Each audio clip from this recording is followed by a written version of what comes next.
Welcome to Scoreography, a podcast about the greatest sport on ice, figure skating. I am your host, Wendy Buskey. And I'm your other host, Adrian Buskey. We're jumping back in to talk about the 2023-24 season. Welcome to 2023-24. Yeah. So we've been off for a while on hiatus in between seasons. We wanted to be back a lot sooner, talking about the early Challenger season stuff and some preseason stuff that we really wanted to dive into, and particularly a lot of the Challenger things, as much as we could watch, because a lot of it was just hunting it down on YouTube and elsewhere. But unfortunately, life has been a cruel, cruel mistress over certainly unkind. Yeah, the last 2 months have been brutal for our family. We've been dealing with multiple ongoing medical crises, problems, issues. To kind of put a point on what it's like, it's that we were supposed to be in Allen, Texas for Skate America. We had tickets. We had booked them months ago. We were going to be at that show and we were hyped for it. And we had to cancel our trip because we had 2 family members in the ICU at the same time during Skate America. And I really hope whoever the people were that got some of our tickets really, really enjoyed it, because it was a great event and I was very sad missing it. But, priorities. Right. So what we were able to do was just to watch the show in real time on Peacock, running back and forth from the hospital so that we could be there with a family member, come watch some skating, go to the hospital, that kind of thing. But we did get to see the whole show. And that was honestly a surprise, considering, things had improved enough to allow us to be able to do that. But also a huge relief, and just to have a little bit of fun watching skating again. The timing actually felt comforting. Yeah, it was, even though we didn't get to be there and that we had to let those tickets vanish into the ether, it was still a huge relief to be able to enjoy our show while other things were going on that were really tough. I'm grateful to have had skating this weekend because it felt like the only thing that kind of got us through an extremely stressful week. Agreed, 100%. But let's talk about the skating and less about the sad parts.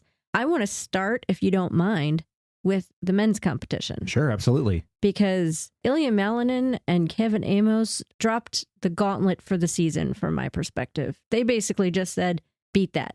If you watched the performance or didn't watch the competition, Jackie from Rocker Skating... Jackie Wong. Yeah. He has a phrase that I saw a lot of people echoing through the weekend, which is that the men are going to men. Which is basically meaning that the men in this sport are going to come out and either be dazzling or are going to be complete disasters. Yeah. And we saw more disasters than dazzle, but the dazzle was so bright that it eclipses all of the rest of the mess of what was going on. It sort of makes you forget about the mess that had happened before. Well, and it's something that in general, when we talk about skating and a lot of other competition and stuff, is that you might have days or might have competitions like this one where some of these fields were really, really deep, like women's and dance were deep with talent. Absolutely. Pairs was absent very much. And the men was maybe like 5 legitimate kind of contenders and a lot of really messy, not so great stuff. And at the end of a competition, and in the years afterwards, you rarely reflect on who else showed up at a competition and what the level of fight was going on there. You just remember the podium and who had the really good performances. And I think this is definitely one of those things where as the months go on, we'll forget about the complete disasters that happened on the ice for some of the men. And we will just remember a top 3 of Ilia Malinin, Kevin Aymoz, and Shun Sato. Huge point spread difference between them because the numbers were massive. Yeah. 30 points between each spot. Ilia Malinin scored the biggest point score of the season, and I believe the biggest since the Olympic Games. Oh yeah, definitely. With a 310 total to win. Absolutely absurd. And while this is hard because I see so much improvement in his composition. Like he's made big strides. But he scored the second highest component scores behind Kevin Aymoz, and I don't necessarily agree with that. However, that said, that 310 tracks. Both of his programs were clean. Flawless feels like an understatement. I mean, just superb stunning type of skating. So Ilia came into this weekend with a real strategy. He wanted to skate clean, and he wanted to deliver two really refined programs. Last year, we were seeing a lot of, it was messy short programs because he had focused so hard on the long, and particularly in delivering the quad axel. So what he had was a lot of kind of uneven performances. A lot of times where he was winning competitions, but not the way he wanted to. And so strategically, he came into this one betting more on a clean program with a little less difficulty. And I say little less like in quotations because it just meant that he didn't throw the quad axel in the long or the short for that matter. And that he leaned back a little bit on some of the other harder jumps. That being said, he still delivered tons of quads and big combinations. And he also did a lot of the acrobatic Ilia Malinin raspberry twist. The raspberry twist, which, you know, we've come to recognize as signature elements of what he does on the ice. But that strategy really paid off. The judges told him in no uncertain terms, this is what we want. Yeah. It definitely. Yeah. So, I mean, we're talking about, you know, his gold at the top, but I think that it makes more sense to kind of go to the back end and talk through men's a little bit. I don't want to go into all of those performances because there's certainly a lot of those guys who would really prefer this day that they never be remembered for what happened there. Oh my gosh, Torgashev, who was really promising in challengers. Love his short program choreographically. It's really a unique piece, and when he commits, it's great. I don't even know if it's fair to say he didn't commit. He missed his first jump in his short program, and from that point on in the competition, it's like something just went away. Torgashev is a guy who, in the limited amounts that I've seen him, is a little bit like Ilia in that Ilia is like confidence powered, right? Like it's like his confidence is what gives him so much strength on the ice. Torgashev is kind of like that, except for the fight goes out of him really fast. Yeah. So the moment that he messes up, it seems like the rest of his program dissolves. And that's what happened there. We also just saw a lot of other really, really messy skates and the guys falling apart all over the place. We saw Steven Gogolev from Canada, who was, to be honest, kind of terrible last season. And in the Challenger Series so far this year, he had looked a lot better. Still not a super refined artistic skater, but he was starting to get his jumps. He was starting to have more committed programs that were coming together. It didn't really work very well at this show. I think he came in second to last overall. Second to last, but I will at least give him this. He did still look better than he did last season. That's not saying a ton because, last season he didn't look good at all. But I can at least see, I will use the word again, he was committed. He is trying to improve, and that's obvious. But it unfortunately didn't quite go his way. And in a different way, I feel like it, for all that he is such an artistic, gorgeous skater, I felt the same way about Denis Vasiliev this time, because as much as I enjoy Denis, something about his level of commit to anything except the artistry seemed gone. It may just be an early season type of situation, but as much as he commits to a piece he wants to be a show skater, and he's an amazing show skater. But if he's competing, you have to compete, and it just didn't feel like that fire was there. Denis always feels like a guy who, he loves to be on the ice. He obviously loves the crowd. He plays to the crowd loves him back. I posted about it at one point that I was like, Denis Vasiliev is here to skate and make love, and he's all out of skates. Because the jumps just weren't there, and he just didn't really seem all that bothered by it, honestly. No, he didn't. And that's okay.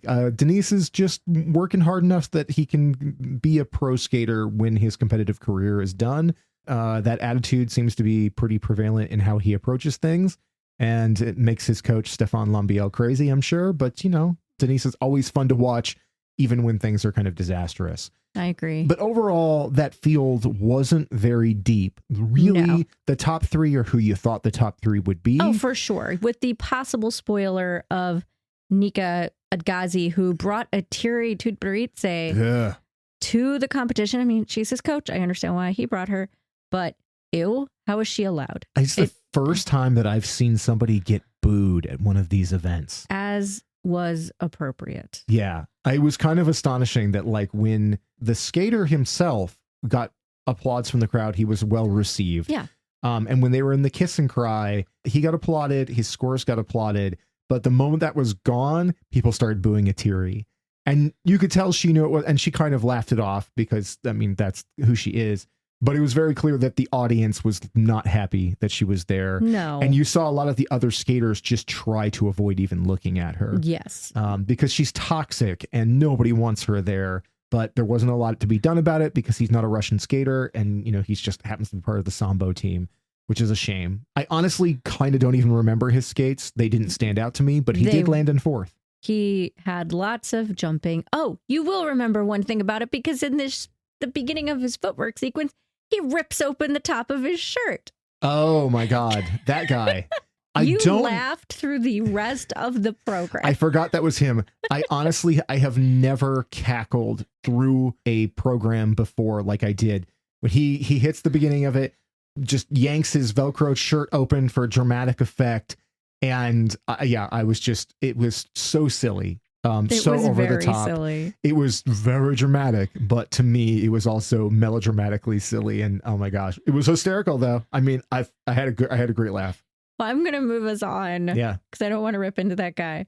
Shun Sato, bravo to him for making some really big strides, I think, with his components. Like, he has always been, I would say, a fairly steady skater, like someone who you can count on to be mostly technically proficient, but not a standout. I mean, and Japan's field is so deep that it's really hard to stand out, you know, whenever you have a field that is like, there's 7 or 8 guys who could all make the world team on the right day.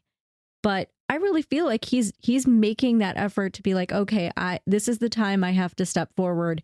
And I really like both his short and long program this year. And I thought he had some issues in the long, but overall, I thought he put in a really good showing. Yeah, he made a case for himself. Like you said, Japan's field of men. I mean, when you've got Shoma Uno at the top and Yuma Kageyama, who's returned, and then just there's Kamiura, Sota Yamamoto, Kazuki Tomono, like the list goes on and on. There's a lot of them, and they're really, really strong.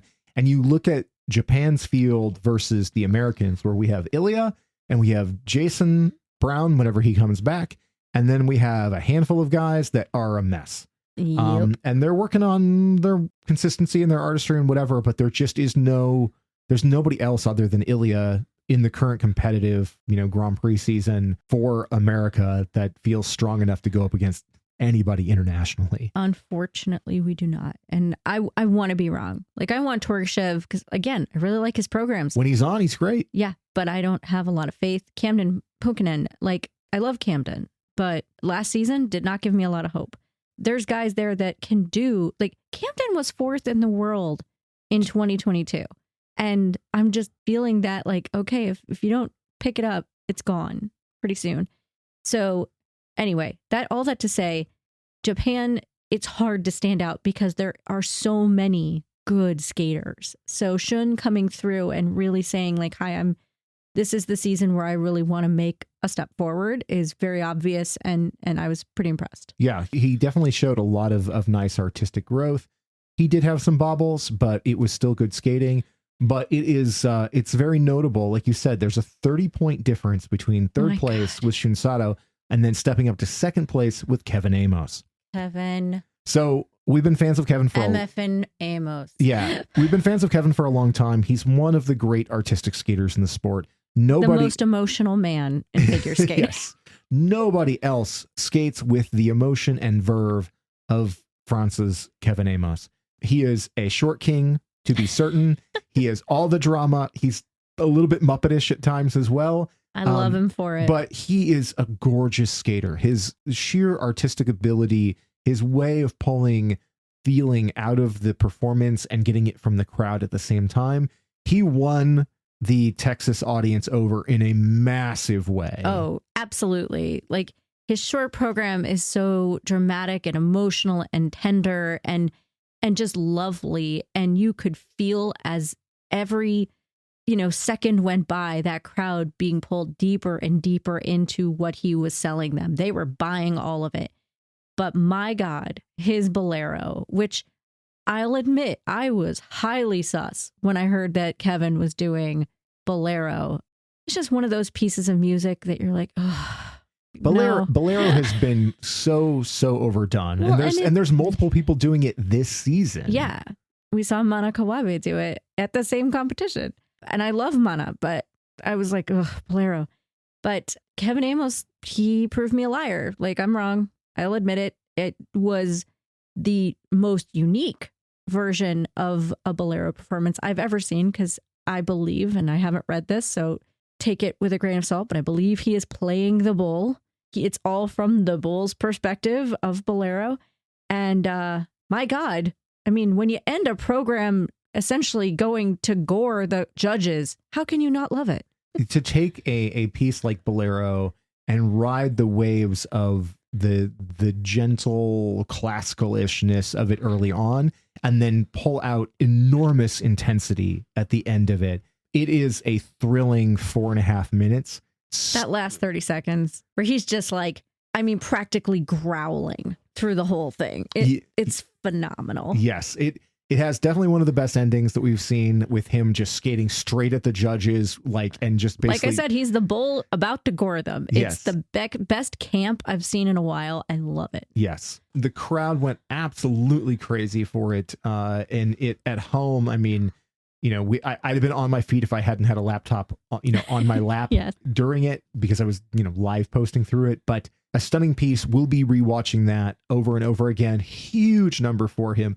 It's important to kind of note that in previous seasons, everybody knows that Kevin Aymoz is always an artist on ice, but he's not always the most consistent of the jumpers.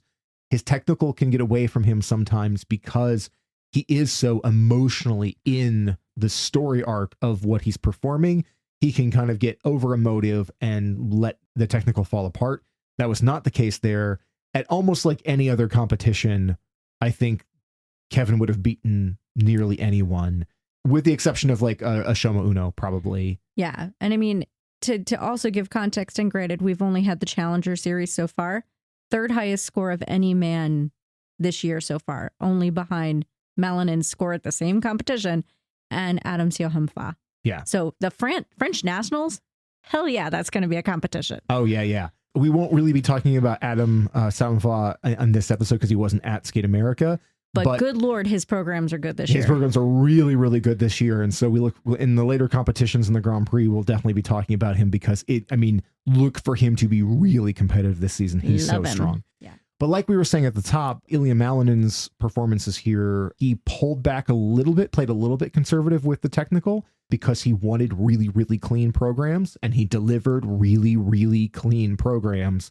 But he's also been showing that he's working hard on that component score. He's doing a lot more work in the artistic side. He got really good choreography on this stuff. Well, he worked with Shaylin Bourne, and the woman is a genius and really understood how to best amplify all that is good about Ilia's skating and kind of work with him to obviously kind of emphasize the good and downplay the parts where he's still working on it, because he is still learning how to like emotionally project a character within a piece.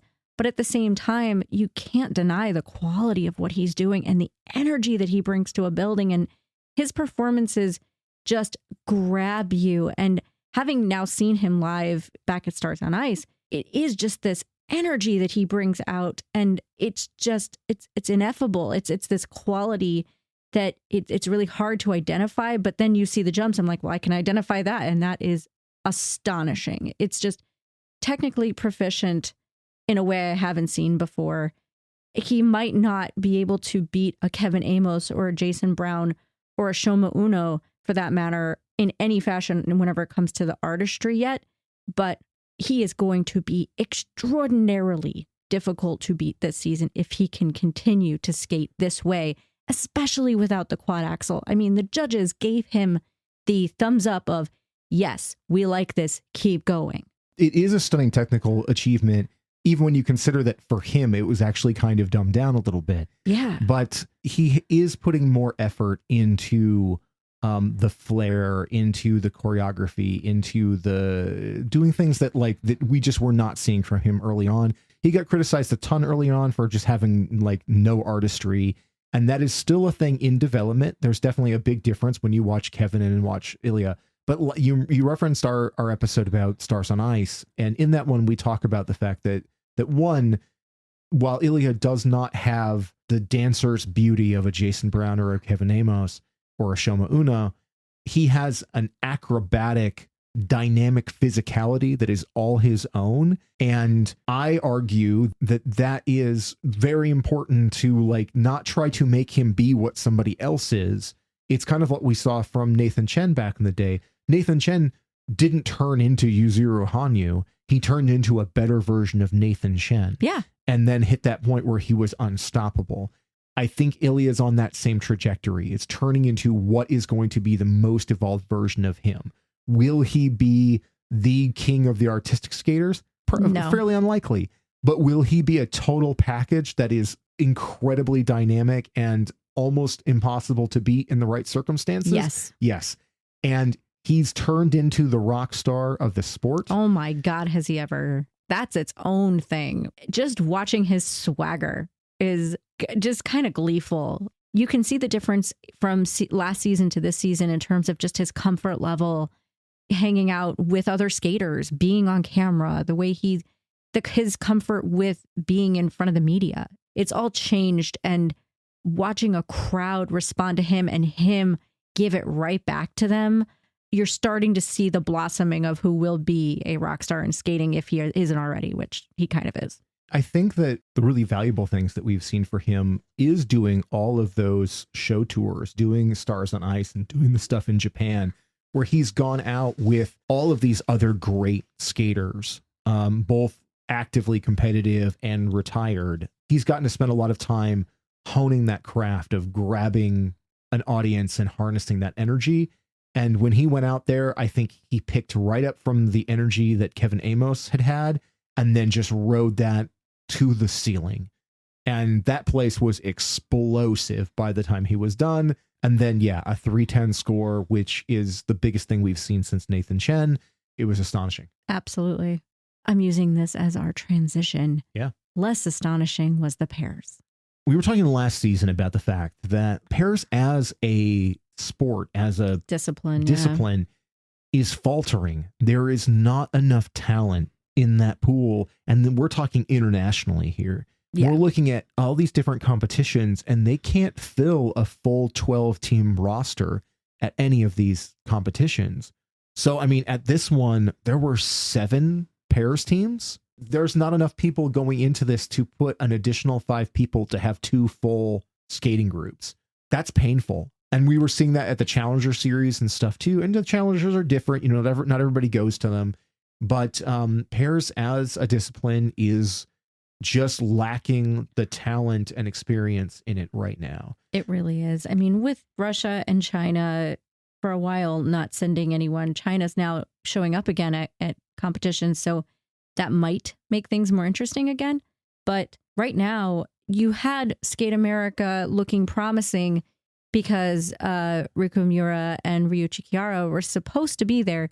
But Ryuichi had an injury, so they had to pull out last minute. And by pulling them out of this competition, it became that much more of a, oh my gosh, like what's happening? And I say this knowing that the top 3 definitely came up and showed as strong as they could and did a really good job. And this is not to knock the 3 teams on top. And I'll actually say that there's in that top 3, there's actually quite a lot to be excited about. I agree with you. Like those 3 teams really showed tons of promise and a lot of improvement as well. But the rest of the field, if I'm putting it bluntly, they kind of scared me. There were moments during all of those skates where I was genuinely worried about them as just humans. Like there was some really scary falls and just bad lift holds, and to the point where it was really nerve-wracking to continue watching. I mean, I was terrified during the British team's oh my gosh. free program where the guy looked like he didn't know where he was a good portion of the time. And I don't want to take shots at anybody directly here because, again, a lot of these are fairly new teams. And the British team didn't even know they were going to be there. They were the replacements for Rico and Ryuichi. Yeah. Yeah. So, I mean, they kind of got thrown into this fairly last minute, but it was difficult to watch. But I think what is worth talking about is the top three there.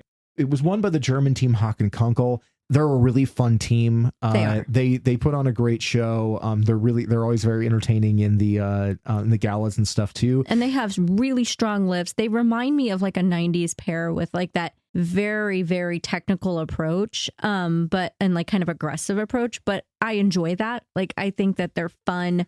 They're not as refined. Sure. But at the same time, they're strong and they've gotten better this season, and that's obvious. Yeah, and Annika Haak is very entertaining to watch. She is. There's just a ton of personality coming out of her there. And in second place, Leah Pereira and Trent Mashad. They're a very, very good team. A very serviceable team. He, in particular, stands out as an extremely strong, really, really good partner. And the thickest neck in skating. Yeah. He is a big person. He's a big dude. He's a muscular guy. I do worry sometimes that team's a little imbalanced in the sense I worry that he's kind of the better partner. But she was a single skater and is still getting her feet under her as a pair. So I really think that, as I believe this is only their second season as seniors together, I think they show a ton of promise, and they are one of the teams that I think it's worth looking to as like okay, by the time we get to Milano Cortina in 2026 for the Olympics, I'm hoping they will be ready for it. Yeah. And Pereira and Machado are from Canada, so their kind of big competition up there in this is Diana Stellato Dudek and Maxine Deschamps. And they are a brilliant team. Who are only better this season. We saw them in Challengers and they were so impressive. Oh my God. So I can't wait to see them on the Grand Prix, and we'll talk about them when that time comes, but they're oh my God, they're so good. I love Diana. Yes. So she's incredible. But yeah, I definitely didn't mean any disrespect to Pereira and Machad there, because I do really think they're a really good team. And like you said, they are still kind of putting the pieces together. But for me, the most exciting pair in that competition were the ones who landed in third. I agree. Chelsea Liu and Balazs Nagy. I believe that's how you say his name, but I'm going to learn. I apologize if that's incorrect.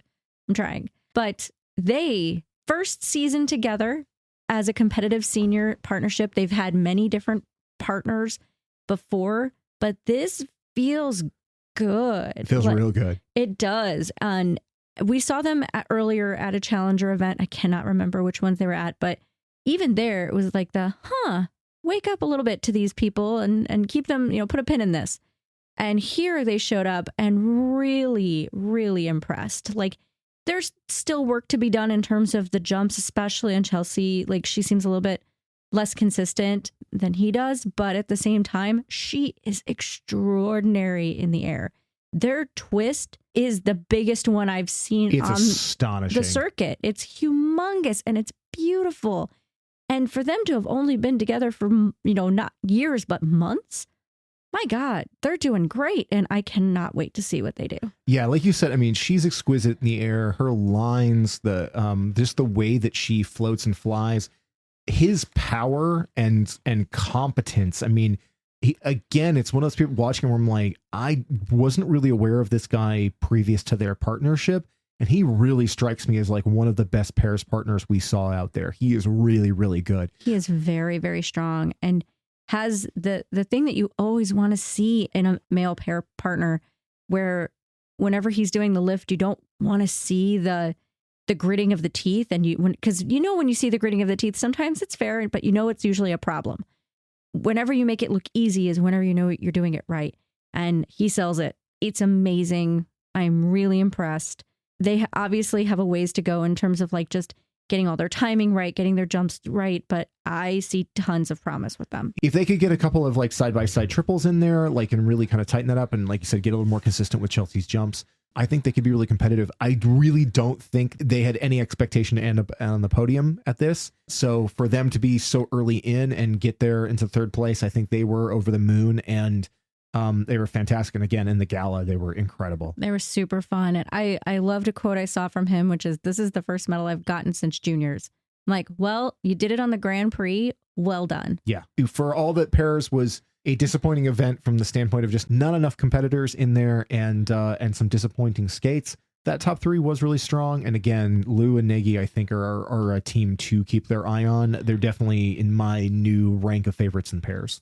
Moving into women's, which was a very deep field and a few unexpected results. Such a fascinating one. I mean, when that competition was getting started and we were looking at the lineup for it, I was like, this thing is stacked top to bottom. And there were, there's some people who are like very much up and comer level. But when you looked at, you've got Loena Hendrickx, Isabel Levito, Amber Glenn, Mona Chiba, Hana Yoshida, Young Yu, Katerina Kurakova, Niina Petrokina. Like, you just have a lot of folks. Yeah. Seong Wee. As compared to the men's, which, didn't have very many legitimate contenders, the pairs, which was a little thin, and not that many in there. The women, like, you had some people like say a Claire Seo, who's, still like very just like fresh out of juniors. Mm-hmm. And so you're just hoping for a good skate and good experience in international competition for her.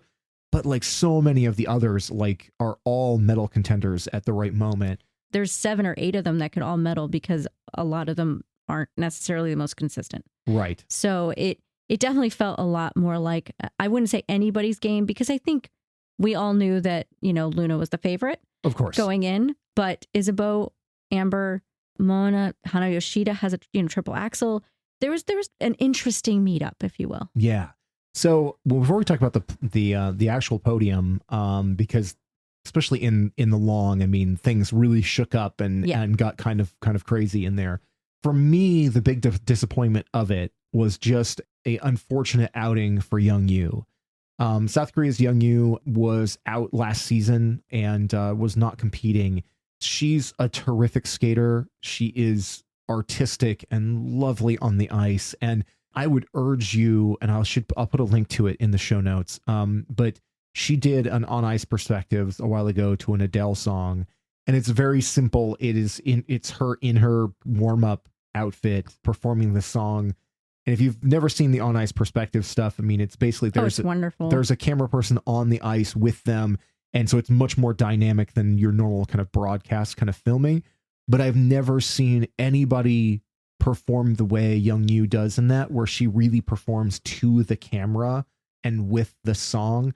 And I love it, and I've watched it over and over and over again. It's so good. She's such a talented skater, but you could see that she was not conditioned yet for competition like this. She looked winded the entire time. The jumps and everything weren't with her. She landed second to last. I think that based on her performance, we would have actually expected Young Yu to have been at the very bottom. And the only reason why she wasn't was because there's a Korean skater who had just a completely disastrous long program that dropped her just like a point below into the last position. And that was heartbreaking. That's Seong Wee from South Korea, and she's a talented skater. It was really heartbreaking to watch that fall apart. It was hard to watch both of them, to be honest. For Young Yu, it's just, I agree with you. I love her. I think that she has so much to give. This was her first competition back, I believe. She might have been at one challenger, or maybe she was at the Shanghai Trophy. She was at something earlier in the season, but so far she's struggled. But she's getting her feet back, and I am hopeful that we will see more and more good stuff out of her. Korea's got, similar to Japan, I mean, it's starting to become that like deep field of women. I mean, when you have Yelim Kim and Haein Lee, it's tough. But I'm hopeful for her, and I want so much to see her come forward and really shine. Japan had a trio of skaters in here, and I basically give kind of an honorable mention to Mona Chiba and Mana Kawabe. These are both skaters that we really enjoy. They have a ton of quality. They're really wonderful to watch skate. Neither of them had a really great competition. Mona Chiba, her short was extraordinary. Oh yeah, it was very good. Yeah, especially her footwork sequence, really, really fun. Well done. But yeah, her long was rough. Yeah, and that was the thing that was kind of interesting about this competition, because a lot of them performed very well in the short, and then The long competition really kind of shifted things up a lot, including what was, the podium from first day to second day, which we'll get to. Before we talk about the podium, though, the couple of things I do want to talk about, we've been very vocal on here before that we're big fans of Ekaterina Kurakova. Yes. She landed in 7th at this, and I know that wasn't what she was looking for, but the things that are worth noting about her there is, one, she's working with Brian Orser now. She's back with Brian. So that's, I think, a really good thing for her. That's very, very positive development there. But also, we've remarked before that while she is this charming, whimsical, really, really fun skater, a lot of her material in the past has been just kind of too young and whimsical. Yeah. And we've said over and over again, if she wanted to be competitive, she was going to have to get more mature routines and do things that were going to be more artistic, because clearly by the end of last season, the judges weren't taking her seriously anymore. Yeah. And she clearly took that to heart, because we saw in the off season that, she was putting stuff on Instagram showing her doing things that were much more mature. And she delivered 2 really nice artistic programs at this, that there's glimpses of her, that for sure. You're still seeing Katja showing up, but at the same time, you really did see an evolution. Like to your point, she listened to the judges and what they were asking from her. She's still got to work on her consistency in terms of what she's putting out there technically. And you could definitely see a few things that still need to be refined.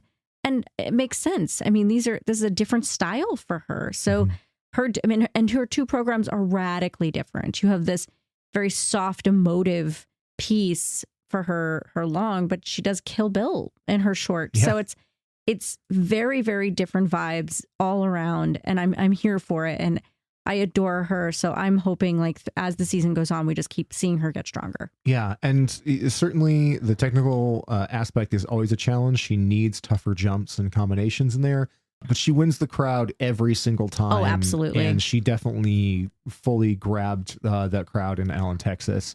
So before we kind of get to the podium stuff, let's mention Hana Yoshida. I am in love with Hana Yoshida. She's fabulous. So we knew going into this that Hana Yoshida has been notable amongst the skaters from Japan because she does have a triple axel. Yes. It's not consistent. No. But she has landed it in competition.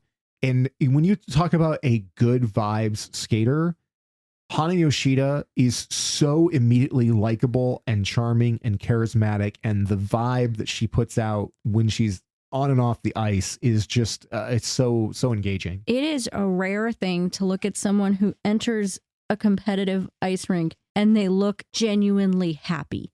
Usually you see scared, confident, aggressive, angry, terrified. There's a lot of emotions, but it is rare that you see somebody come hey. Yeah. And that was her vibe to me. Yes. It's so infectious. It's hard not to root for her immediately because of just that energy that she brings to the ice. She had, I think, a little bit of trouble in the short program, but her long program was really, really good. Right. She went for the triple axel, didn't fall, just, I believe, under rotated, slightly stepped out. But everything else, great. Looked amazing. Still needs refinement, but it's, again, first big competition of the season. I am genuinely excited to see what happens with her throughout the season. I really hope she makes the world team. I'm looking forward to more of Hana Yoshida. Yeah. And so worth noting, after the short program, she was in 9th place, but she had the 3rd place free skate, and that pushed her into 4th. Yes. So she made a 5-position jump between those. Pretty deep field. Yes. In a deep field. So that was big moves on her. And I think, while, of course, you always want to be on the podium, I think a 4th place finish for her, being a very young competitor at this level, has got to be pretty exciting. So I love it. And her exhibition, where she literally cosplayed as Darth Vader, essentially, I was so happy and so amused. I just adore her. There's so much Star Wars in the galas this year, but we can talk about that later. Yeah, okay. But so there's 4 skaters we haven't really hit on that are the ones that were competitive in the podium here. And I say 4 because there's a switch up between the short and the long. Yes. But the short had a really interesting top 3 in the sense that number 1 was Loena Hendrickx. Unsurprisingly. Unsurprising. She got out there. She's confident. She's powerful. She's like, I called her the queen in there. There's a reason why she has been one of the most decorated and most powerful skaters in the women's competition for like the last 3 years, because she's just dynamite. She's fantastic and she's unique. I kept saying it throughout the competition. I'm like, the best compliment I can give Loena Hendrickx is she reminds me of Katarina Witt. And not in the sense that their skating is identical by any stretch, but just there is a vibe. There is this womanly, I am not afraid of my own sex appeal vibe to her. And I'm into it. I'm here for it. And I'm excited to just see a powerful woman out there. Like it's just exciting. She's fun. And I will preface it by saying like her two programs, her short and her long, are very similar in their tone, but that doesn't bother me. I'm here for it. I like her a lot. And I was thrilled to see, like, I thought her short program was just absolute, to use your word, it was dynamite. And nobody else in the competition skated like her. Oh, no. Like, nobody skates like her right now. Yeah, she has such a distinct point of view, such a distinct style.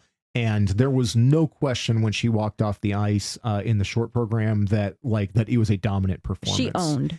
The really interesting thing that happened in it that I don't think really anybody saw coming was that 2 and 3 then were Amber Glenn and Isabeau Levito. In that order. With no shade to Amber Glenn, because she is a terrific skater, but an inconsistent one. And Isabeau is the current queen of USA skating. US figure skating. So Amber skated before her and delivered a fantastic short program. Maybe one of the best I've ever seen her do. Yes. Like, phenomenal program. It was so good, and the judges rewarded her for it. Oh, yeah. The 71 was a very big score for her. She was clearly really, really happy. I think she even said in the kiss and cry, like, that's the best score that she's had in years in the short program. Isabeau came out and did what Isabeau does, which is deliver an extremely competent, technical, but also artistic program that's very well conceived.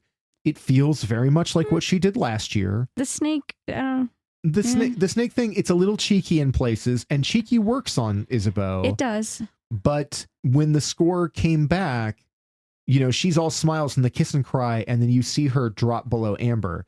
And not in any competitive thing, because those two women love each other. Oh, yeah. It's adorable. Their friendship is a really wonderful thing in the sport. But you can tell that Isabeau looked at that and was like, okay, that's not where I expected to be. It was a score that was lower than she was expecting. And I saw a few quotes from her later, and she definitely had that, like, there's a few places where I know I need to shore it up. But I do wonder if it's that. If it's the jump technique that everyone's been questioning, because her Lutz and her flip, they're just very awkward entries and not something that judges like. They're also not necessarily aesthetically pleasing, but also, like you said, while it is a different type of program for her, it's still very, very samey to what she's been doing. And going into the long, same story, other than position change. So yeah, as we get into the long here, and here's where a couple of things change up. The big thing, and I think in looking at like social media for it, Amber Glenn's performances, I think were kind of the most talked about out of any of them. And really it's because after several years of trying, in her long program, she finally cleanly and beautifully landed the triple axel. Oh yeah, Amber Glenn has been working so hard for so long to get that triple axel in international competition, and she finally did it. And that was exciting. It almost looked like an Ilia axel. I mean, it was perfect. It was just one of those like astoundingly perfect jumps. She did a great job. So Amber's been chasing that for a long time. Last year in competition, she kept trying and she couldn't pull it clean. A lot of almost, a lot of 2-footed, a lot of step out, a lot of under rotations, didn't quite get there. This one was definitively a perfect axel. She really got rewarded a great GOE. The crowd went crazy. That it was like, there's like a solid 5-10 seconds of the place losing its mind afterwards. Well, it was a hometown crowd for her too. So that's really lovely. Yes. And so that was awesome. Unfortunately, after that wave of emotions and everything, we've seen before that Amber doesn't necessarily, she can't bottle the emotions. And if they kind of overtake her, it can really throw off her skating. And that seemed to be what happened. Yeah, I mean, she talked about it later. You could see it just slowly ticking away. Like her next combination was gorgeous. And then the next jump was good. And then the next jump wasn't so good. And then she fell. And then it just kept going downhill. And she fought. But there's a certain point where you almost saw her just have that like emotional like drain of like, oh no. And it's so sad when it happened. And you knew it when it was happening. So her saying, yes, I was thrilled beyond belief to actually finally get to my goal. And then it kind of killed me because it was like all my focus just went away because of the adrenaline rush she'd never felt before. I could see why that occurred, but it was really, really unfortunate. It's the problem that any skater who's incredibly talented and exciting to watch, but really inconsistent, can make fans crazy. Because you want to stan them, you want to be behind them. Oh, and I stan the hell out of Amber Glenn. Yeah, but it's brutal to watch it kind of fall apart like that. Yeah. In the end, though, I think while obviously falling off the podium because she ended up landing in 5th, because the rest of that long did fall apart. The real takeaway was just seeing all that triple axel being shared all over the place and how gorgeous it looked. And I hope that she can ride the momentum off of that into a much better season. I really hope so. But what her fall there kind of opened up was an opportunity for Estonia's Niina Petrokina. Yes. Last year, if you've been listening to the show in an earlier season, Niina really caught our attention last year. She's got a really particular kind of like muscular but flowy presence on the ice. The way that she skates, like there's a strength to it. I like it. There's a strength and aggressiveness alongside her artistry that I think really stands out. She also just has this kind of glowy personality that I think really shines out there too. So we were really taken with her last season. We were hoping for good things from her this season. She did stick with her same long program. Her long program's the same from last year. And I saw her talk a little bit about that as far as like staying in something that felt comfortable because she felt like she was getting to the level of being competitive with it. And so she wanted to stick with it. It's a very strong program. And for her, especially as someone who wasn't a podium threat necessarily last season, sticking with it to me makes sense here. Yeah. And her short program, I think she went with something that was a little prettier, a little bit more traditionally feminine than what her short program was last year. But I think those things offset well at this show. And so when we watched her do that long program, the thing that I think you commented on while we were watching it was she set herself up really, really well to be the person who could slide into third place if somebody faltered. Exactly. As I was watching it, I immediately thought like she could podium very easily because she did exactly what a person in her position going into from the short to the long, sitting right outside of the podium going, all right, well, if I skate really well here, one of those top skaters, unfortunately, I hate to say is likely to kind of flub it, but it is at this point in the season kind of an expected thing that someone's going to screw up. So as soon as I saw her finish, I'm like, she's probably going to make the podium because I just thought one of them would probably falter, and they did, unfortunately. Yeah, and so Niina Petrokina. But I mean, fortunately for her, to be right? Fair. Yeah, and that was the thing where I was heartbroken for Amber. Absolutely. But on the flip side, I was so excited for Niina because she's worked really, really hard to get to this point, and also she's the first Estonian skater to ever medal at a Grand Prix event. Yeah. That's a big damn deal. It is. She's going back to her home country as somebody who's accomplished something nobody from there has ever done before. And that's really, really cool. It is. It's great. And I hope it's a good confidence builder for her. I really do. But then going into silver, Isabeau did move up a slot and do exactly what we kind of expected her to do. There was never a moment in her long program where I didn't expect her to land perfectly. Like she just came out there with that level of, well, I'm going to show you.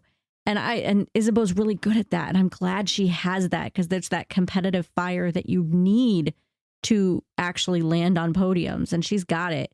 But I will say, like, I want to feel something else from Isabeau because she is so talented. She has so much going for her.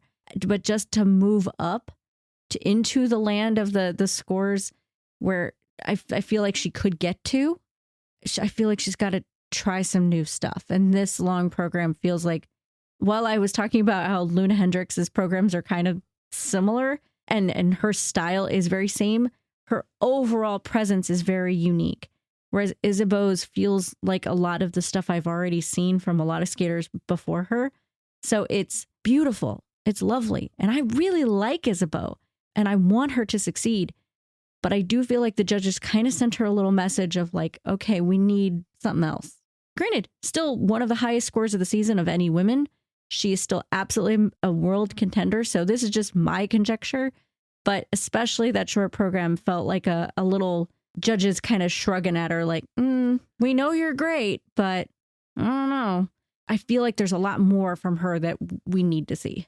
I think also, sometimes you have the skaters who have kind of traditionally not really been called on their under rotations, or that's fair. We've talked a lot about how like Bridie Tennell is that skater where when she skates domestically, she doesn't get called on any of that stuff. And then when she goes to international skating, they call her on everything. And suddenly the shine comes off of her programs. In this case, I kind of wonder if the short program, Isabeau just kind of got dinged for a lot of little things that are hard to notice, but that's what the judge's job is. Yeah. But yeah, she came back fiery in that free program. And I want to see her fiery. Her fiery is what sells on the ice. Yes, agreed. But then, I mean, we've already talked about Loena. Her long program has like 4 different endings. So the musical selections confuse me, I'm going to admit. It's Euro techno kind of remixed stuff. If you've ever watched Return of the King, the third movie in the Lord of the Rings, series, and been like, this movie has 6 endings, when does this film end? Unfortunately, Luna's routine has a similar thing where there's multiple spots where you feel like it's done and then you realize there's 3 or 4 components left. Yes, it is Return of the King of figure skating. It does feel very much like that. And I still loved it. It's phenomenal. Oh, it's incredible. And she is so strong and so powerful and so charismatic that, I mean, I felt like she could sell you anything and you'd just be like, sure, I'm here. I'll take it. But once you're in that last minute, I'm just a little lost by, she starts voguing and you feel like, okay, that's the end. No, she's going to keep going. And then she's doing something else. No.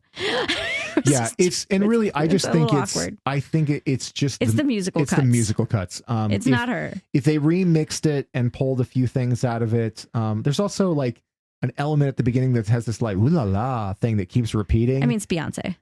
Is that what that is? Well, it's like this.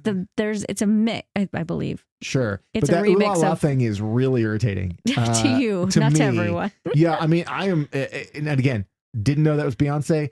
I've got respect for Queen Bee, but I don't really listen to her, so that was lost on me. I just think the repetitiveness of that thing hitting over and over again, I found kind of irritating. Well, it's like to what you had said a few minutes ago, though. It's a dance club remix. It very much feels like what you would have at a club, like a lot of repetitive stuff. Like the music doesn't feel like it goes anywhere. Mm-hmm. It kind of stays in a pocket because it's like Beyonce and Madonna mix.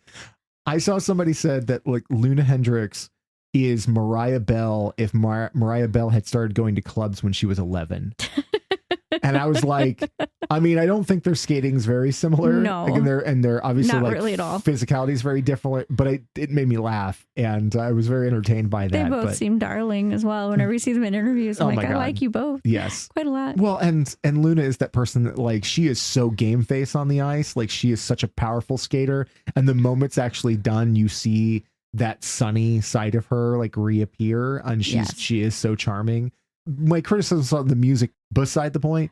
I mean, I do love the routines. I think they look amazing on her. They're a little samey as far as some of the elements of them, but she is doing intrinsically Loena Hendrickx stuff, and I am here for it, and I love it. And it's going to be really interesting to see when we see her rematched against Kaori and Heian and Yellem.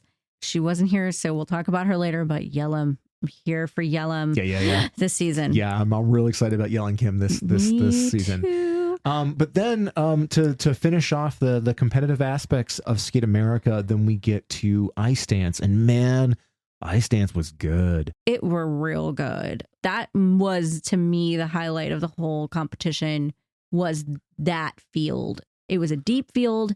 There, obviously there's some that are better than others because that's inevitable, but you go all the way down to the second to last, and you have probably my new favorites of Hannah Lim and Ye Kwon from Korea, who I am in love with. Oh my gosh. So, when we talked about pairs, how we were like, you have this a new pairs team that landed on third, but we were most excited about. It's kind of similar in this, where like South Koreans, Hannah Lim and Ye Kwon, they're in second to last in this thing. And I have I want to speak to the manager about it because I have some arguments on there. But they are fresh out of juniors. Yes. We saw them for the first time last year. Earlier this year at World Team. Yeah, I say last year isn't last season, but yeah, they were at World Team because South Korea just didn't have ice dance teams. They didn't have a competitive ice dance team. Right. No. So they pulled up their junior team with these two and brought them in, and we were immediately into them. Yes. Now, I mean, it's worth noting that like On Ice Perspectives had done stuff with them previous to this. Yeah. They have been noticed before. Also, they train in Canada. Oh, they're part of the Ice Academy of Montreal, like half of ice dances. Right, yeah. So like so much quality ice dance all comes out of that same place, and they are very much part of that crew, but they are, of the younger group. Ever since first discovering them at World Team, we've been really following them with interest. We saw them at one of the Challenger events. I don't remember if it was might have been Autumn Classic. Yeah, they were at one of the Challenger events earlier this season, and they ended up on the podium there. Yeah. And if you can find the video online to see the medal ceremony, it's kind of hysterical because you'd swear Hannah Lim has never been on a podium because she didn't seem to know what to do. And she's really funny. It also, like, they have a YouTube channel, and if you watch their stuff, like they bicker like siblings, but they're adorable. They're adorable. But they, oh my gosh, I just love them on ice. They're so much charisma, and she is an actress. But yay, to give him total credit too, he's an incredible partner. I love them together. I love their vibe. They are fun. They are exciting.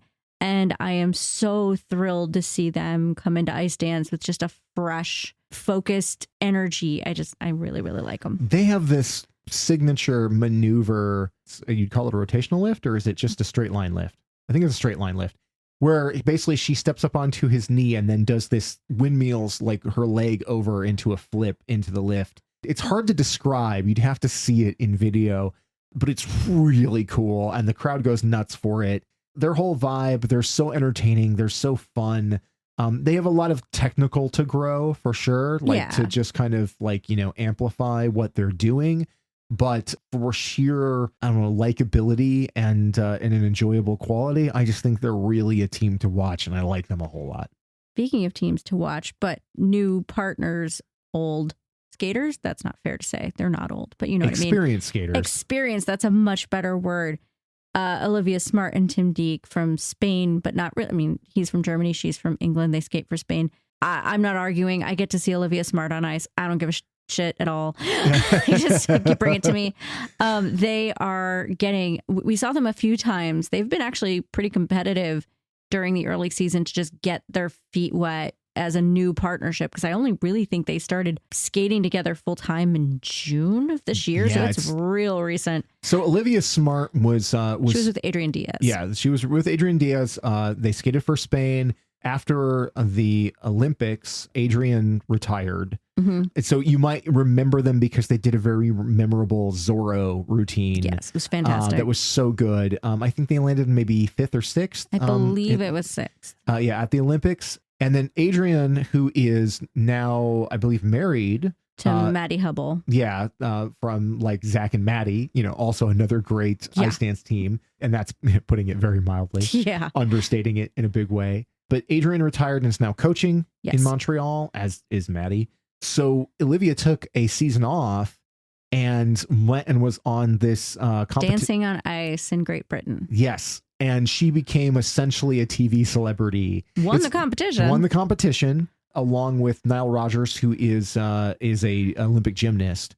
And so that shows a lot like our Dancing with the Stars, where there's like one person's a professional and one person's like new to the thing, except for they do it on ice. And they won the show, and she became sort of like an overnight celebrity because of it. Because Olivia is super charismatic, super kind of devil may care in a lot of ways. And she carries a very specific kind of sex appeal that is absolutely.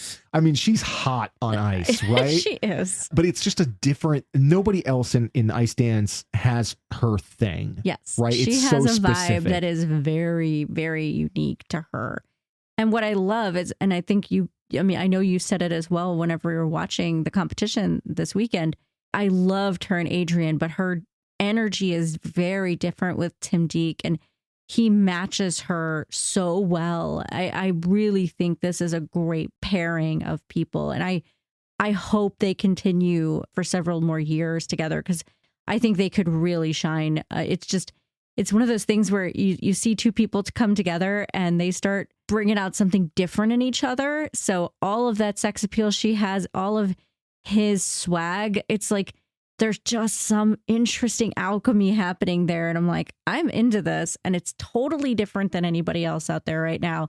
And please bring more. Yeah, you can't overstate how different the whole vibe and performance factor is for her and Tim than it was with her and Adrian. Absolutely. It's so radically different. And I really, really like it. I enjoy their pairing a lot. There's a sense of humor and whimsy in it, but also just a lot. Like, I mean, we've mentioned that, she's just very sexy. Like it sells in that, especially in their short program. Yeah. Where because like rhythm dance this year, it's the 80s. We can talk more about that later, maybe, or in a different episode, because we have a lot of feelings about like the potential for that and how kind of not great it has been in a lot of the Challenger stuff that we watched. Yeah. But their program, their Blondie program, I enjoy the hell out of it. It's really, really good. It's less pointing too. There's some points because every single one seems to have pointing, but it's a lower level. Right. Yes. There's everybody's like choreography has pointing. just point. It's I know it's weird. The 80s must have been all about pointing. Yeah. Their performance with it is really cool and really saucy and really lets them like vamp and flirt with the audience. It's great. And their energy works so well for it. Their long program is an Elvis program. I feel like the Blondie program really plays to Olivia. The Elvis program really plays to Tim. I agree. And he sells that character really well. He's great at it. Like that whole rockabilly vibe, like he's got it. It's there. Yeah. They're just really fun. They feel so distinct. If there's issues that we're seeing right now, it's just they're still not entirely synced. Like the twizzles don't always quite go together. Their handholds sometimes feel like a little not quite there. It's little things. It's things that happen over time. Yeah. And everything I see that is like an oopsies, if you will, like they're all fairly minor. They've already improved so much since just the first time I saw them this season. Yeah. They all feel like manageable things just with time. Yeah, they're great. Like I can't wait to keep seeing more of their stuff because they're so good. I want to go next to kind of the matchup between the 4th and 5th teams. So I think this is worth noting. So you had Caroline Green and Michael Parsons, who were, I believe, 6th in the world last year from the United States. Great team, brilliant skaters who had a okay short, brand new short. They'd already dropped their original rhythm dance that was a Paula Abdul medley, and then came up with a Scorpions program that's way better. I'm into it. Okay, let's just call it for what it is. Sure. Like Green and Parsons 2 years ago in the Olympic season were still up and comers, but they were great and they were avant-garde and they were doing things that were really interesting. Yeah. Last season, their programs were boring. Yeah. They are great skaters, but their programs were boring and they did a disservice to them. When we saw them at the beginning of this season in the Challenger, it felt like we were still in the dull. Well, their short program sucked. It's no shade to them as skaters. No. The program sucked. Obviously, they realized that it never looked comfortable. They never looked happy doing it, and it wasn't good. And yeah, they came to this one with a new short that was to Scorpions. I'm an old school Scorpions fan, so I was lit for that. And Michael in particular looked like he lived for that music. Yes. No, it was a huge improvement. Mm-hmm. The reason I said it was questionable wasn't necessarily what they did. It was the way the judges scored it. You could feel just even in their faces that they were sort of expecting something else. And again, as the people, and ice dance is so freaking political. It's like you could feel the like, oh, you just got knocked back just a touch. Like it was just a nudge. Yeah. But just looking at them in the kiss and cry, you knew it whenever you saw it. That said, this is the first time they've performed it. Yeah. We don't know what it's going to turn into. And it looked 10 times better than anything else they had done with the Paula Abdul stuff. So thrilled that they changed it. And sounded different from anything anybody else was doing too. Yes. So, and that I think, especially in the 80s rhythm dance, is that there's a lot of samey stuff. Oh my God. Like you had all of the 80s to pick from and a lot of really We're going to go down this road. Well, I'm going to keep it short, but a lot of boring ass choices were made. Yes. And a lot of pretty lame programs are out there in ice dance for the 80s rhythm. Yeah. So for them to come out there and do that Scorpions program, musically, it's different from anybody else. The way it's structured and the way it goes from the more like ballad like first song into the Rock You Like a Hurricane, like energetic ending. It stands out amongst this season's skates. And I was looking for a better score than they got for that too. I agree. But the team that they were the closest with was Tashlarova and Tashler, the Czech team. Yeah. Who are up and coming. They showed up really, really well last season. And I feel like this season their material is better. Yes. And their short program was fantastic. And they moved ahead of Green and Parsons. And I thought that was deserved. Yes. Like as much as I like Green and Parsons, I do feel like the Tashlarova and Tashler were definitely correctly placed ahead of them. But those two teams, do we want to continue about talking about them? Because I'm thinking about the flip that they made in the long, because I found that so interesting so in the long, Caroline Green and Michael Parsons, gorgeous program. Yeah. But frankly, I felt like it was emotionally empty. Like it was a beautiful skate. They have their lifts are great. Their knees are beautiful. Their costumes were beautiful. Like everything about it, the packaging of what they did and the quality of what they did was extremely high. But I never felt any connection to it at all. I don't know that I didn't feel any connection to it in the same way that you did, but I mean, I do get what you're saying. Like it wasn't as emotive. And I think that when you compare it to Tashlarova and Tashler's long program, there is a night and day difference in the emotional investment. I do want to just tag the fact though that Caroline Green's new dress is amazing. It's gorgeous. She looks incredible in it, and that's a beautiful design. And we definitely saw some kooky outfits at this show. But that was one that stood out to me. The only one that stood out more is Madison Chock's. But it's Madison Chock. It's Madison Chock. You know, she's going to kill it every time.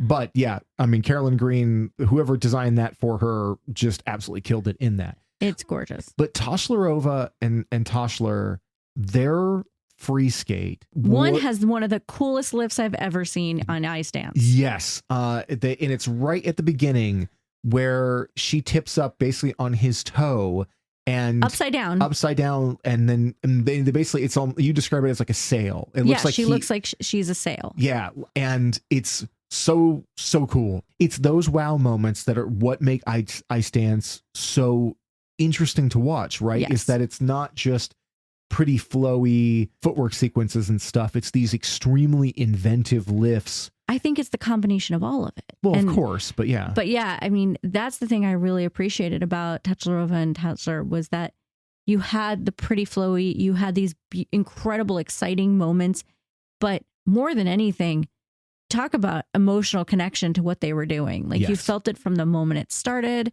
It's obviously, somehow a tribute to their father, or at least a sentimental, hello to him, if you will. Mm-hmm. And it's just beautifully done. And at the end of it, and you feel like you know exactly what's coming. Like you see this beautiful program, you've just watched Green and Parsons, and you're like, okay, crowd's lit, everybody loves them. And then they drop below Green and Parsons, and you're like, okay. And maybe to a certain degree, and I know I said this too, like their technical might have just been a little bit less than Green and Parsons overall because they were really crisp. But later, looking at more information up, you find they just missed an entire element and they didn't even understand why. Like their choreo sequence just didn't count. So they were talking to the judges just to figure out like, why? What did we miss? What did we not do? So it made more sense when it was okay, you look at the component scores and you see, oh no, they were definitely still in fourth place. But because they just had an entire element that was just removed and all of those points just taken away, they dropped below Green and Parsons. But all of that to say, both teams did a beautiful job. Yeah. But to me, watching that transition, it's worth noting mostly going into the rest of this season, because if they shore that up, get those points back, if you will, back into their program and fix that, they're going to move ahead of Green and Parsons. So it just, everything in ice dance is like a chess match. Like you're just sort of watching the little pieces move and everything just moves by an inch, not a mile. So that little thing is worth noting, because it's that like, oh, okay, they're moving up in the world rankings because of that. Yeah. I mean, this is the radical difference between the top three of the men's, where there's 30 points between each of them. And here it's a game of inches. I will say, as somebody who was already a fan of Green and Parsons, but like I said, just underwhelmed by last season and hoping for more from them, I really didn't really know Tashlarova and Toshler all that well. I mean, we'd seen them before, but they had not made a huge impact on me previously.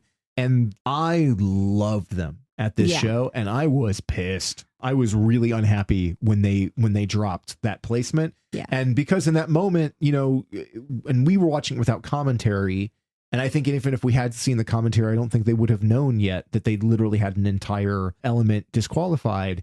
But it is worth noting that they lost an entire element and only dropped one place. Yeah. So I look forward to seeing that evolve as the season goes along. Hopefully they can fix that problem, because they had every right to be disappointed there, because they really did deliver a great skate, and the Texas crowd went crazy for them. So now I want to move into what may be my favorite short program of the season, which is Evgenia Lopareva and Geoffrey Brassard from France. I don't even know what the music is. I have no idea. They say it's like the French Madonna. Okay, great. Yeah.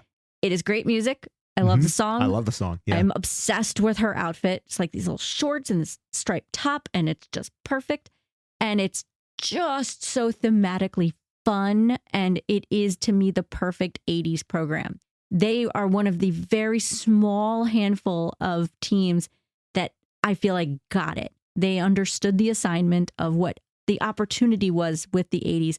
There is the camp. There is the cheekiness. Like, just the vibe is so right. And also their technical has improved so much this season already from last season. I'm into them. I'm here for them. Lopareva and Brassard is a group that, or is a team that we really started paying attention to at the end of last year. Yeah.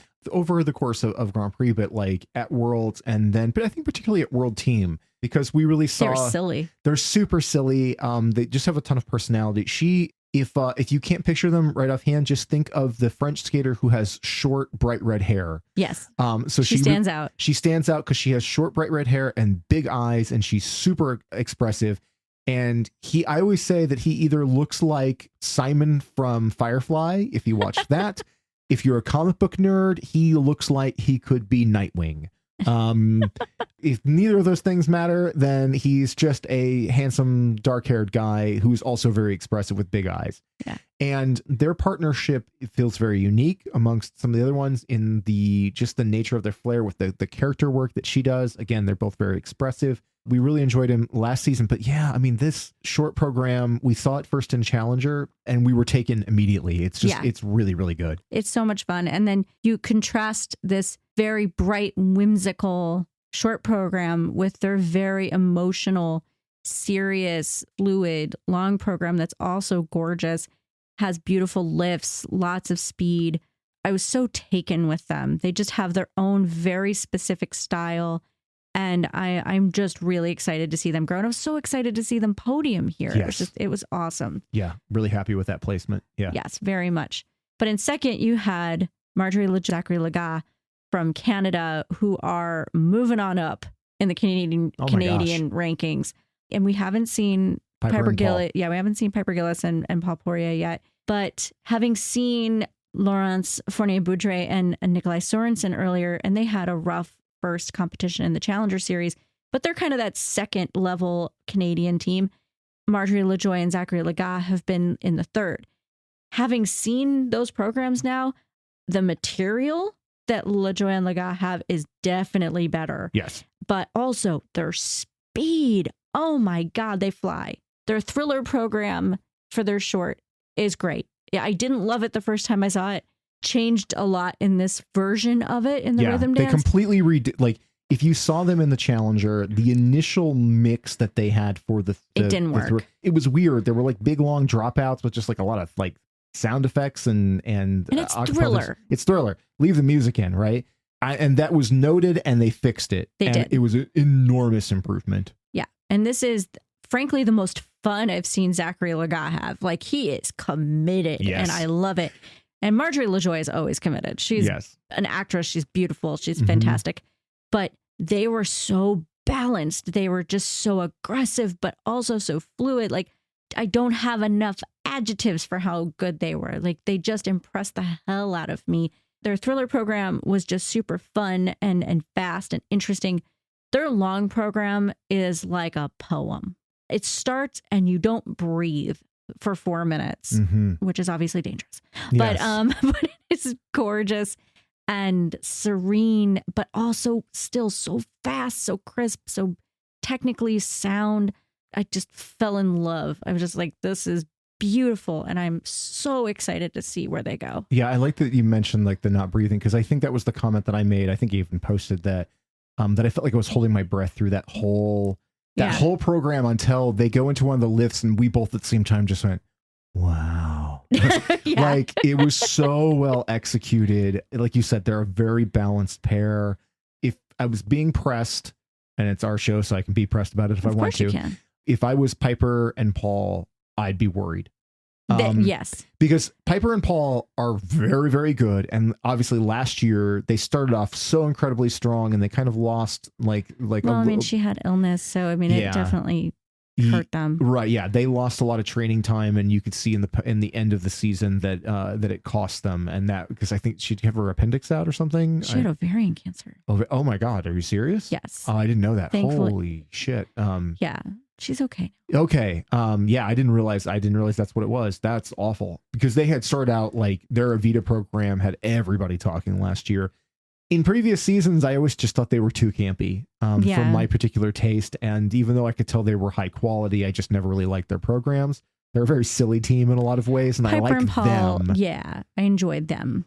But going into this, like, just having seen these two programs from the other Canadian team here, and like you said, with like Fournier Boudre and Sorensen, like not looking so strong at the beginning of the season, and they can improve because they're a very good team. They're an extraordinary team, but they're a little unbalanced. You know, we always note that she is really, really good, and Sorensen is a very good partner, but there always just seems to be a little bit imbalance there. Yeah, I mean, she's hard to keep up with. Yeah, but with Marjorie LaJoie and Zachary Laga, they really hustled up my list of like the best ice dance teams this year. They were really, really impressive. They were phenomenal. And I expect, as this gets more refined and judges see it more, the scores are going to go up, like not down. I really think that this was their initial pass, essentially, at the like, here you go, what do you think? And the judges were like, we really like this. So as it gets more polished and even better, those scores are going to start getting really, really competitive with the very top teams. Yeah. Although in this particular instance, nobody was going to touch Chock Bates. No, it wasn't going to happen. So I don't even know where to begin. Well, here's where I'll begin with Chock Bates. Okay. Yes, they are the world champions. They have been one of the best teams in the sport for a long time. Yes. Last season, things started out a little bit weird. Their material wasn't very strong to start with. Right. Yeah. At the very beginning of the season last year, their programs were not real well received. They always scored well because they executed things perfectly, but the programs didn't have the shine to them that earlier ones did. They refined and they tweaked and they changed. And by the time they got to Worlds last year, they had two really, really strong programs. Yes. And they had evolved a ton. And by the end of it, I was cheering through the whole thing. Like, I was really, really in love with them.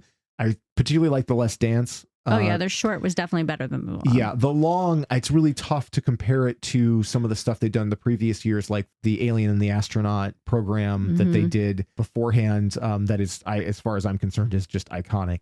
But this season, they did not debut on the Challenger circuit. So this was the debut of their new program. So everybody's been waiting with bated breath, to see what Chock and Bates would do with these new programs and if they would be good. And holy shit, friends.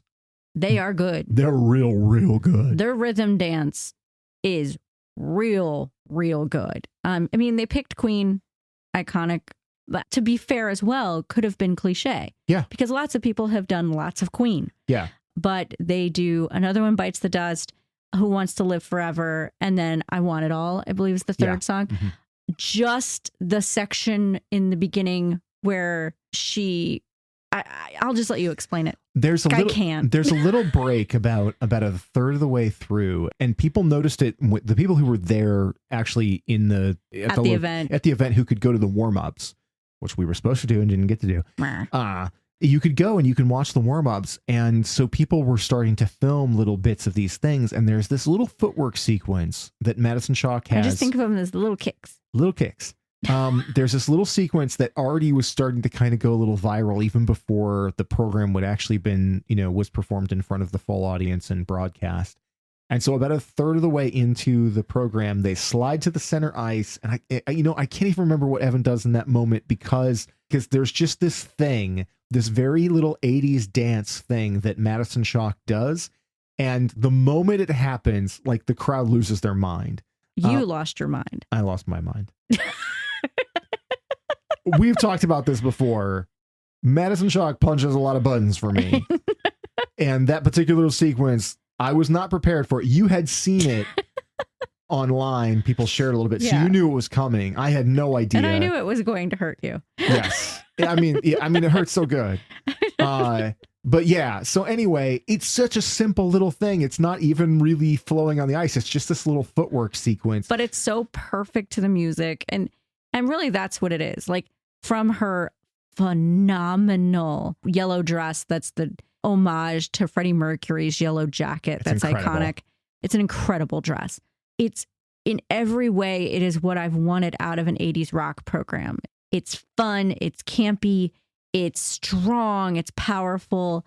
It gives you all of the things that Maddie and Evan do so well.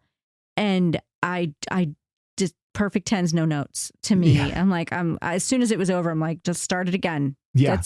It is what you want. It's spectacular. It is exactly the example. If you wanted to go to somebody who had not really watched Ice Dance before or had this kind of antiquated notion of some of the stuff that I watched Ice Dance with my mom when I was in middle school. And this is back in the late 80s, early 90s. And I just thought it was cheesy and I didn't care for it. And it never landed with me. But I was also a young boy, I can't say I had refined taste at that moment.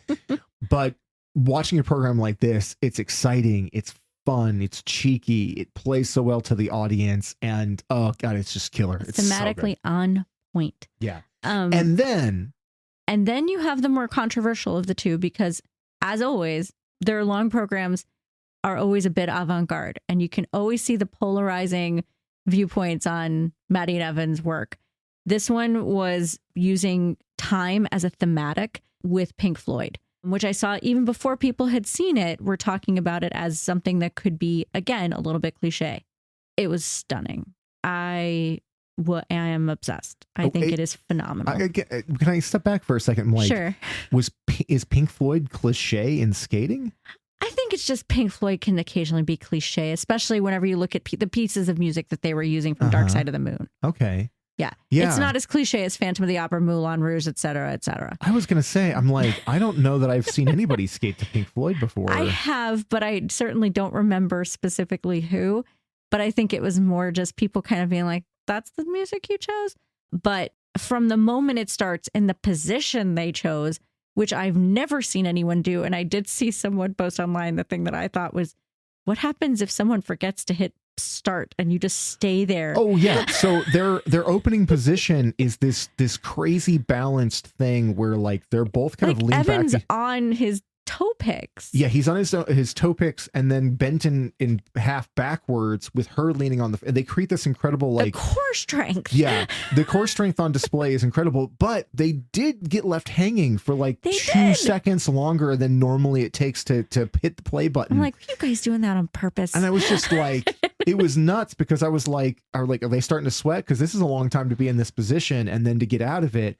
And they really have to do like, it's like a transformer shifting from human form to this thing to just get into that position. Yes. But it creates just such a striking visual at the start. But that's so much of what this program is to me, is the striking visuals. Like, they create shapes so beautifully. There is a spin maybe 30 seconds in where Maddie is standing her blade on top of Evan's, and she's kicking out one leg forward and he's kicking out one leg back, and they just slowly spin in place. And it is so beautiful. And it's such a shape I have never seen of them, like essentially creating the hands of a clock. And it's just phenomenal and so unique. I'm just obsessed with it. If you watch the difference between like pairs and ice dance, in pairs, so often you're seeing a lot of the same lifts and stuff. You know, here comes a lasso lift here, like little details might change here and there in them, but there's a lot of very similar kinds of stuff. Yeah. In ice dance, you get a lot more innovation in the lifts, but you still see things that are similar. A lot of times teams will have a signature thing that they'll throw in, you know, pretty frequently every year. But like Chock and Bates are always finding new ways to do stuff you just have not seen before.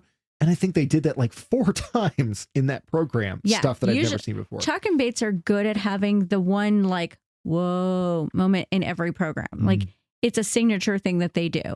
This one had, I agree, like 4 of them. Like, you think you're almost done with the program and you think that you're done. And then they have the lift that scares the absolute hell out of me, where Evan lifts her by the bottom of her skate through the blade. He puts his fingers between the blade and the boot. Yeah. Which is terrifying. I've never seen that before. And his other hand is just holding her calf. And she is standing straight up in this incredible position. It's scary. It's beautiful. Incredible. Terrifying. I think they had a fall with it in practice. Oh God. No, I think they had a fall on their rotational lift. Oh, is that what it was? Yeah. Okay. Apparently there was I didn't see it, but there was a scary fall in If she falls from that, I am really, really scared. There's a lot of risky elements. I'm scared for his hand. Oh, I know. For me, like that's the thing because I didn't realize it when we watched it in real time, but when we watched the replays and saw where his hand goes, where I was like, dude, I don't even want to say it out loud. No. It is risky. You could look at it and go, oh, that looks kind of simple. She's just sort of standing straight. And then you look at his body position, how he's holding her, how much power each of them has to exert in order to make it look easy. And you can see towards the end of the lift that it's not easy. It was, Evan has an incredible ability to make everything look simple. And in that moment, he's trying to make it look simple, but even he has to like, oh God. Right, just get to the end of this one. And to be fair, that's the first time they've done it. And in warm-ups, Evan usually has that cool, calm, collected vibe about him at all times. He did not look cool, calm, and collected prior to that program. Like, he very much had that serious, very focused kind of, I wouldn't call it nervous, but definitely like apprehensive is what I'd call it. Chock and Bates, as world champions and veterans, I mean, they've been on the scene for a long time now. They could at this point be doing basically hitting their greatest hits sequence, you know? Yeah. And instead they're doing the riskiest programs imaginable. This long program feels like their riskiest on a lot of levels. Like, from the choreography being more whimsical than they usually do. Like, there's little cheeky moments that just do have this element. It's serious, but it's whimsical is the word I keep coming back to, but so complicated, so technically difficult with high risk moves. And it feels very much like the team that's like, okay, we won our first world title finally last season. That's great. This very much feels like a definitive statement of, we would like to repeat. Thank you. Yes. There's also something in these performances, and I want to include the gala because they did their night call gala sequence. They closed out the gala, which was a great choice to finish off the event, which is that in looking at their partnership, it's easy to put all of the attention on Madison Chock because she is so charismatic and so hot. And just she's eye-catching, right? Like she's the show, if you will. We've noted before on here that Madison's the show, but she's also the one that's more likely to make a mistake. Yeah, I mean, it's very difficult to call Madison Chock the weaker skater in any setting because she's a phenomenal skater and the world freaking champion. But like her technique is not as strong as Evan's. Evan is genuinely one of the strongest dance partners out there, period. It can get lost sometimes in earlier seasons, particularly when you had Guillaume Cizeron and Gabby Papadakis skating. Difficult to compete against, period. Because like Guillaume is probably the best men's ice dancer of a generation. And it's just this beautiful human being, right? Like it's impossible to take your eyes off of him. He's incredible on the ice. And you have Evan, who, you know, has been his contemporary for years and is a much more understated skater. Yes. But is probably just the best teammate skater out there. But I found myself this time watching him a lot more. Yeah. And just paying attention, particularly in their gala sequence with Night Call, and just really taking in the fact that he is just so good, just so good and impressive. And that's the thing I love about their partnership. And I know that haters are going to hate. There are people that are not as big of fans of them. But sorry, he was just Taylor Swifting at me. Haters gonna hate. But it's a challenge because I know that they can be a bit polarizing with their material. And yes, people criticize, you know, certain aspects of Maddie's skating, but I think the thing that makes them so difficult to beat and just so strong is that they balance each other so well, because Evan is such a strong skater. Maddie is such a incredible performer that her magic. I mean, I don't, that sounds woo, but no, I don't, that's the right word. Like, she's magic. She is like nobody out there. And I'm including people from like the last 10 years. I haven't seen an ice dancer like her where you just are pulled in by her. She sells everything at 11. It's amazing. So as great of a skater as Evan would be with anyone, it would not be the same without Maddie. And Maddie would not be the same without having that total trust in having the strongest, most solid partner that you could have. So it is just that perfect match of two skaters coming together and creating something so incredible. Like, I am constantly impressed by their balance in terms of how they work together and what they come up with. I know that their material can definitely turn some people off.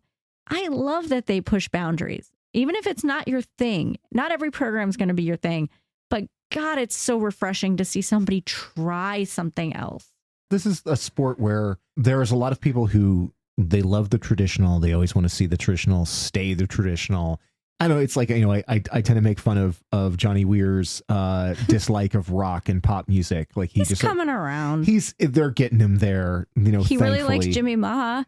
Turned down for what? Right. Yeah. So I mean, there's exceptions to it, but in Tara and Terry like tease him about it sometimes, as far as like his dislike of rock music being used in it, versus me, who's an old school rock guy, and so like every time I hear the Scorpions, and I'm not even a Pink Floyd fan, but I really liked how it worked in this year. Yeah. With Chock and Bates, or just in general, like, you know, a bunch of people were using like Muse Exogenesis and stuff like that. I'm here for it. I like all of that. So I like the avant-garde. I like the stuff that feels a little different, that feels a little rock and roll, that pushes the boundaries of it. And Chock and Bates do such a fantastic job of that. I thought they were thrilling at Skate America. I 100% agree, and I am so excited to see how these programs evolve. Yeah.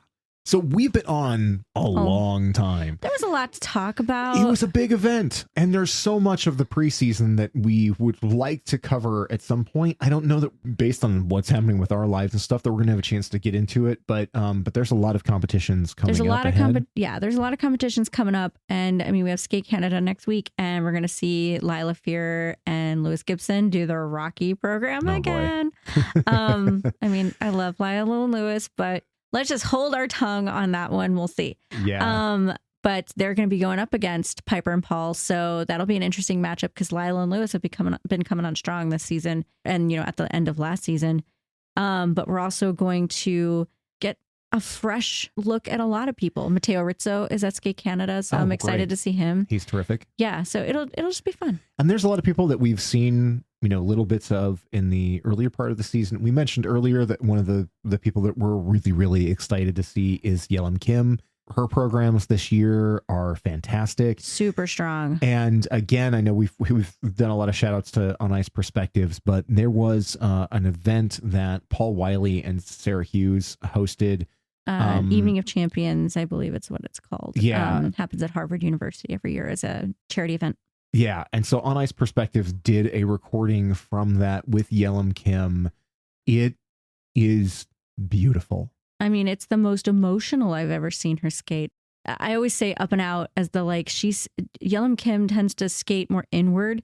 This was much more up and out into the rafters and letting all of her emotions shine. And it was that this to me, it's one of the best things I've seen her do. And it just made me so excited to see her evolve and be like, oh my gosh, what am I going to see from you in competition? This is your show program. The joy on display in it is just beautiful. She is just a glow in it.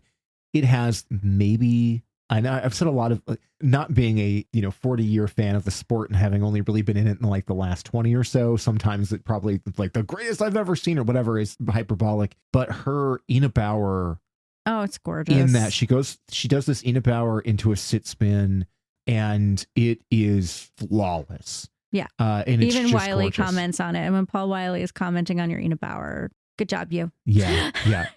I'll try to remember to link it in the notes as well. I've watched that at least 12 times. It's just beautiful. I actually feel like I'm going to get choked up talking about it because I really, really like talking about Young Yu's earlier, that On Ice Perspectives, and then the Yelam Kim. Those are both videos I've watched a number of times over the last 6 weeks or so as things with our family have been tough. When I've needed to find joy, those have been the things that I've gone to help me deal with stuff. But we are also like Kaori Sakamoto has always new programs, and she has an incredible dress in her. She does. I wish I loved the material as much as I love the dress. I love Kaori, so we'll see. If the early season was telling us anything, I would expect Loena Hendrickx to top Kaori based on the programs that we've seen so far. And I might expect Yelam to top both of them, even though the early season scores aren't showing that yet. I'm curious. I'm real curious. Yelam has made a point of saying that she is going into this season trying not to peak early. She wants to peak late. Last season, she came out really, really strong at the beginning, and you just saw her gas out. She just looked tired. When you got to the end of the season, it was the weird flip-flop last season that we talked about, where Yelam Kim was so strong to begin with, and then Hae-In Lee was kind of following around behind her. And then in the last few competitions, Yelam kind of faded, and Hae-In Lee came in so hard and was spectacular. Yeah. So I can't wait to see her, Hae-In Lee, this season as well, because she's such an exciting skater. But I really, and I know we're going on forever here, so apologies if you're still here. Hello.